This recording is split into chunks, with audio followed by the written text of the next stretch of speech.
Allez, bonjour à tous, bonjour à tout le monde et bienvenue à la Bible en main. Encouragement, bienvenue à tous, je vous reçois. Moi c'est le berger Christelle et nous c'est la Bible en main.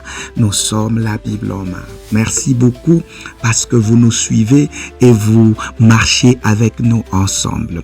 Ça fait déjà un temps où nous sommes en train de parler sur la Bible et nous nous sommes concentrés sur un thème qui veut dire la parole de Dieu marche toujours, du pasteur Omar Kabongo.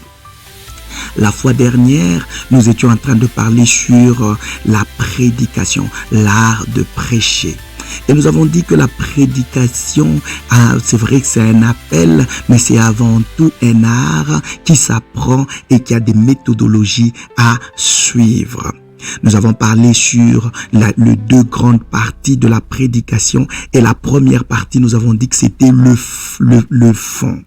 Le fond, nous avons dit que c'était la partie spirituelle et c'était important qu'en tant qu'enfant de Dieu et prédicateur, que nous arrivions à comprendre que la prédication était un prolongement de notre intimité que nous avons avec le Seigneur. Nous sommes invités donc à reprendre nos lieux, reprendre encore nos lieux secrets, nos lieux de prière, nos moments d'intimité. Nous ne cherchons pas le Seigneur seulement quand on nous a programmés pour aller prêcher, mais nous le cherchons chaque jour parce que la prédication est une prolongation de notre intimité avec lui. Et la fois passée, nous avons touché sur la forme et le style. Dans la forme, nous avons commencé par parler d'abord de quelques points importants à retenir. L'exégèse. L'exégèse, qui est l'étude minutieuse d'un texte, détaillée d'un texte. Et nous avons dit, un prédicateur doit comprendre et surtout connaître la valeur du contexte. Comment on peut arriver à donner la prédication, mais dans son contexte. La deuxième partie, la deuxième chose ou le deuxième fondamental, nous avons vu la lettre et l'esprit du texte. La lettre et l'esprit du texte. Paul est en train de dire que la lettre tue, mais l'esprit donne la vie. L'esprit vivifie. Quand vous voulez prêcher, c'était important, c'est vrai, de regarder la lettre, mais surtout de regarder derrière la lettre parce qu'il y a l'esprit qui est derrière la lettre. La troisième chose, nous avons dit qu'il fallait parler de la rédaction du sermon à prêcher. Et nous avons dit que c'était important que nous puissions avoir un plan, que nous puissions nous dire voici comment je dois prêcher aujourd'hui. La rédaction, mettre ça sur papier et passer devant dans un cahier. Aujourd'hui, c'est avec les tablettes que nous voyons les gens passer devant. Il n'y a pas de problème, mais quand même c'est la rédaction. Et la quatrième chose, nous avons parlé sur le quatrième fondamental, nous avons parlé sur les parties d'une prédication. Le titre, l'introduction, le point central, la conclusion. Chaque prédication doit néanmoins respecter ces quatre étapes. Le titre, l'introduction, le point central, la conclusion. Aujourd'hui, par la grâce de Dieu, nous voulons aborder les sortes de prédications ou des sortes de sermons. En tant que prédicateur, vous devez savoir et nous devons tous savoir que nous n'avons pas le même type de prédication. Lorsque vous prêchez, il faudrait que même l'assemblée des enfants de Dieu, l'auditoire qui est en train de vous écouter, puisse comprendre quel est le type de prédication, par exemple, que vous avez opté prendre. Chers prédicateurs, nous n'avons pas que les mêmes type de prédication. Il y en a beaucoup. Mais aujourd'hui, j'aimerais un peu m'attarder sur le premier type de prédication, le premier type de sermon que moi j'appelle prédication textuelle. Prédication textuelle, je pense que déjà le mot, le titre même l'indique. Prédication textuelle. En fait, une prédication textuelle est une prédication qui prend l'idée principale d'un passage de l'écriture. Je prends l'idée principale d'un passage de l'écriture. En fait, le point principal de la prédication est l'appliquer à la vie d'aujourd'hui. J'essaye de prendre un texte, mais j'essaie de faire à ce que ce texte-là me donne le principe pour qu'il y ait une application aujourd'hui, dans la vie des membres aujourd'hui. Amen. En d'autres termes, chers frères et sœurs, une prédication textuelle expose le sens d'un passage de l'écriture et montre sa pertinence pour la vie de ses auditeurs.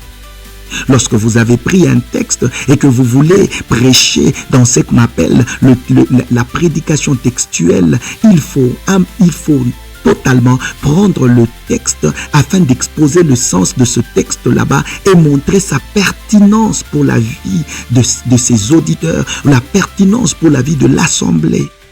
Je veux parler un peu des faits saillants d'un sermon textuel. Chers frères et sœurs, le sermon textuel ne doit pas seulement se concentrer sur un verset ou deux. Le sermon textuel ne doit pas présenter des arguments exégétiques complexes ou un interminable arrière-plan historique. Les sermons textuels ne doivent pas être sèches, sans vie ou éloignés de la vie des gens. C'est important que nous puissions dire. Quand vous prenez un texte, vous n'allez pas seulement, quand vous voulez prendre le texte, la prédication textuelle, lorsque vous prenez ce texte, vous n'allez pas vous baser que sur un seul texte ou deux textes seulement.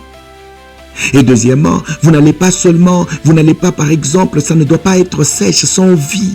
Vous n'allez pas prendre une prédication qui est sans vie, qui est sèche complètement. Et qui n'a rien, qui n'apporte rien dans la vie de membres, dans la vie de ceux qui nous écoutent.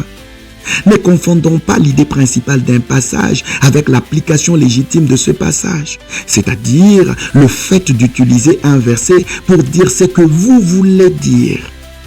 Pour dire ce que vous voulez dire. Mais la prédication textuelle doit accomplir pour ses auditeurs exactement ce que Dieu cherche à accomplir par le biais du passage choisi de sa parole. C'est très important. Nous ne prenons pas le texte pour faire dire à ce texte ce que nous pensons. Nous prenons le texte pour faire dire à ce texte ce que le texte veut réellement dire à ses enfants. C'est important. Voilà pourquoi il est très important d'étudier minutieusement. Je répète encore, l'exégèse est très très importante. Étudiez minutieusement. Parce qu'il y a des prédications, quand vous les écoutez, vous avez l'impression que quelqu'un a lu tout simplement le texte. Mais il essaye de mettre ses propres idées, ce que lui pense, au lieu de mettre les idées de Dieu. Je veux dire que la prédication textuelle communique aux gens ce que l'auteur biblique essayait de communiquer au travers de ce mot inspiré. Et communiquant aux gens ce que l'auteur biblique essayait de communiquer au travers de ce mot inspiré. C'est très important. Alors, imaginons-nous un instant que vous êtes devant, en train de prêcher, et vous vous imaginez que Jésus est dans l'assemblée. Jésus doit vous écouter. Faut pas oublier que l'auteur de la Bible, c'est Jésus, c'est Dieu lui-même. C'est Dieu lui-même qui en est l'auteur. Maintenant, imaginez-vous que Dieu est dans l'assemblée. Jésus est dans l'assemblée. Il vous écoute. Il est en train de vous écouter. Imaginez-vous que vous parlez et vous regardez l'expression de son visage. Quelle expression aura-t-il? Qu'est-ce que cette expression vous dira? Dira-t-il, c'est que ce n'est pas du tout ce que je voulais dire, par exemple, avec ce passage? Ou dira-t-il, oui, c'est exactement ce que je voulais dire? C'est très important. J'aimerais donner un conseil aux prédicateurs. Ceux qui prêchent devaient prêcher leur Bible. C'est important. Ceux qui prêchent doivent prêcher leur Bible. Mettons-nous toujours que je dois dire ce que Jésus voulait réellement dire. Les gens n'ont pas besoin d'écouter mes pensées, mais ils ont besoin d'écouter la pensée de Dieu. Il faudrait que quand Jésus est là, que Jésus puisse dire, sincèrement, c'est ce que je voulais dire à mes enfants.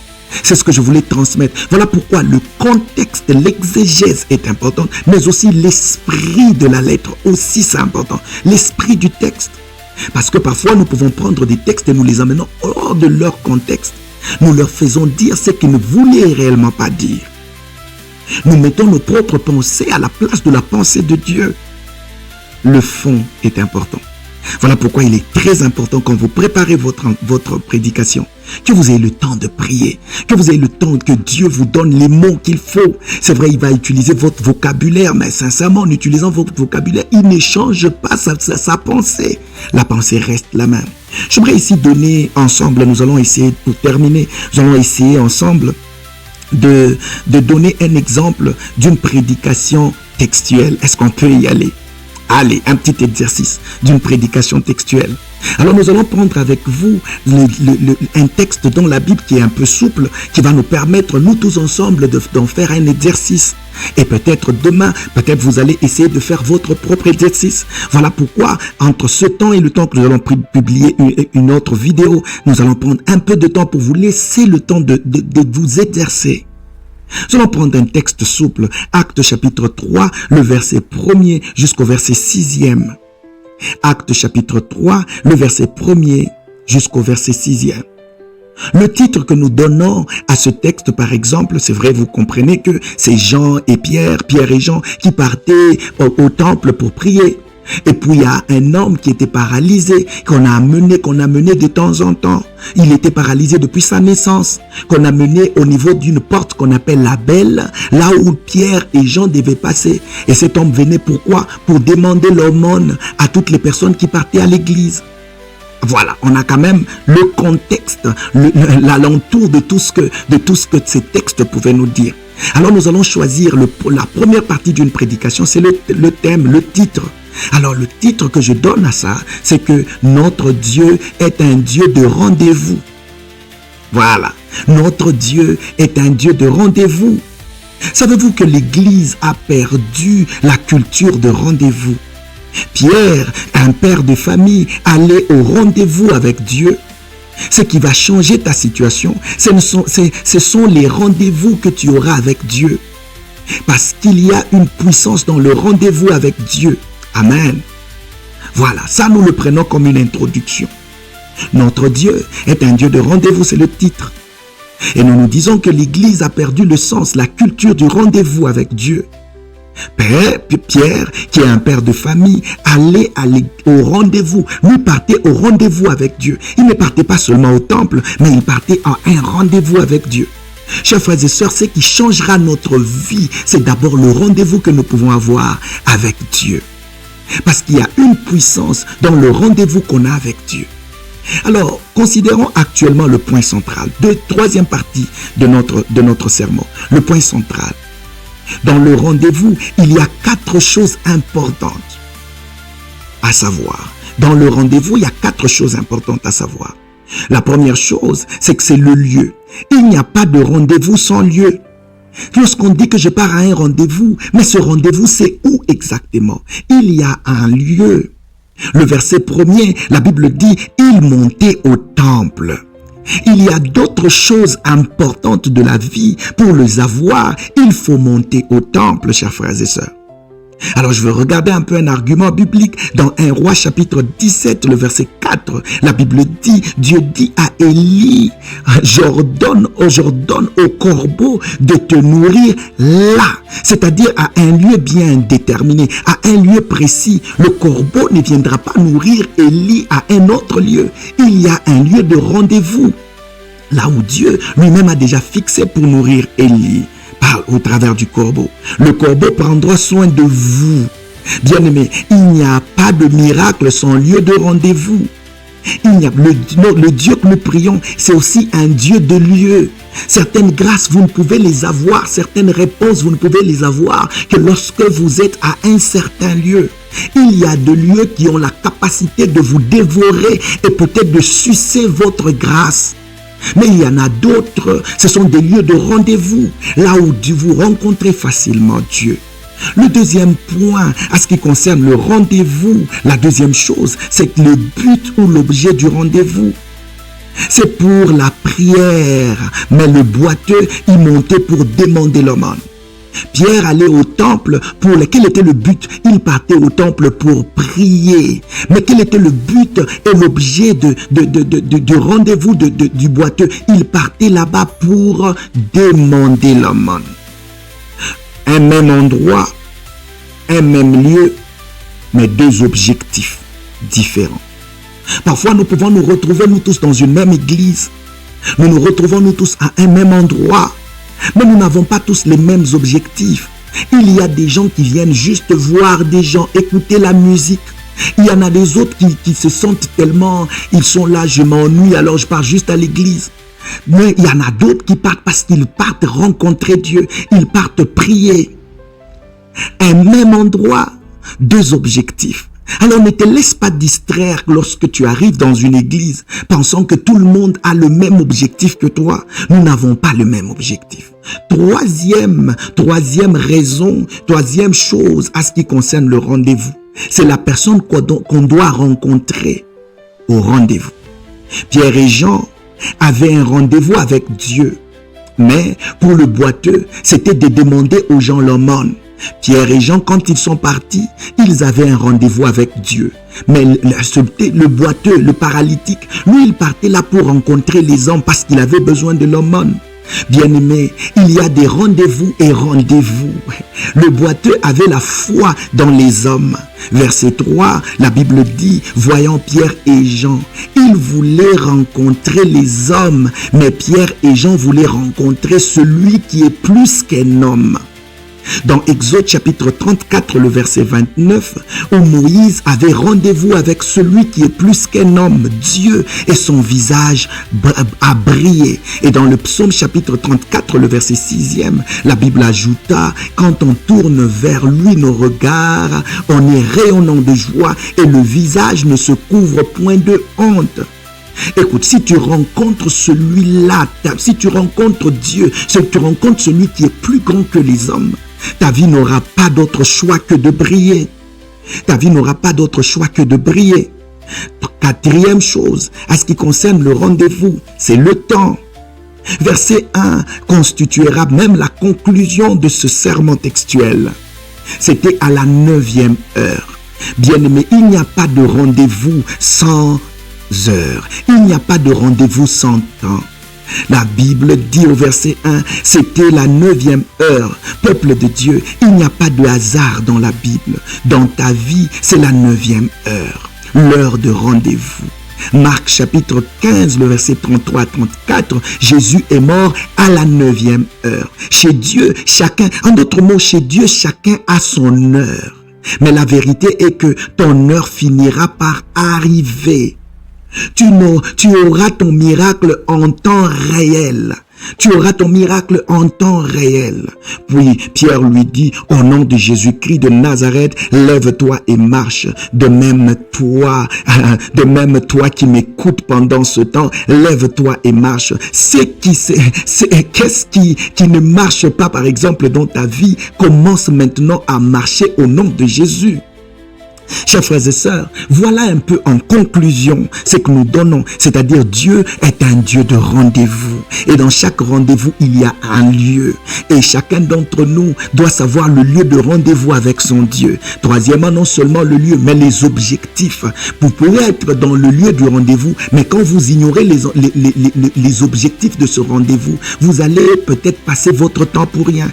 Troisièmement, c'est la personne que vous allez rencontrer. Il y a des gens qui partent rencontrer des hommes, il y a des gens qui sont dans le lieu de rendez-vous, au lieu d'aller rencontrer le Dieu qu'ils sont partis chercher, mais ils sont allés rencontrer le prédicateur, les chantres et tout ça. Et puis non seulement ça, nous voyons le lieu du rendez-vous, la personne, mais aussi le temps, parce que le rendez-vous, il faut le temps du rendez-vous. Et nous avons dit que lorsqu'il y a le temps, Dieu fait chaque chose en son temps. Il y a une heure. Quand vous avez un rendez-vous avec Dieu, respectez le temps. Parce que parfois, il y a ce qu'on appelle le temps de la visitation. Le temps de la visitation. Et c'était pendant ce temps-là, alors que cet homme attendait recevoir quelque chose de Pierre et Jean. Mais ce qu'il ne savait pas, c'est que c'était le temps aussi de son miracle. C'était le temps où il devait se lever, prendre son lit, et se lever et commencer à marcher. Parce que celui-là n'avait pas de lit. Se lever et marcher. Parce que Pierre lui a dit, au nom de Jésus, lève-toi et marche. Vous avez vu que ça s'appelle prédication textuelle. Je peux en faire pendant 15 minutes, 20 minutes, 30 minutes, 40 minutes et 50 minutes. Tu peux t'exercer. Prends un texte. Essaie de le prendre, essaie de l'étudier minutieusement et commence à regarder chaque mot, chaque mouvement. Essaie de te mettre là à l'intérieur et donne les choses qui sont pratiques. Que Dieu te bénisse. Je crois que la fois prochaine, nous allons nous revoir encore et nous allons parler sur autre chose, l'autre type de sermon ou l'autre type de prédication. Sermon topique aux prédications topiques. Nous allons rentrer aux thématiques. Thématiques. Ça, c'était textuel. Textuel. Que Dieu vous bénisse abondamment et que la faveur du Très-Haut soit complètement sur vous. On va prendre un peu de temps pour publier la prédication textuelle et thématique, mais prenez d'abord le temps de vous exercer. Exercez-vous pour la gloire de Dieu. Que Dieu vous bénisse. Bye bye et à la prochaine.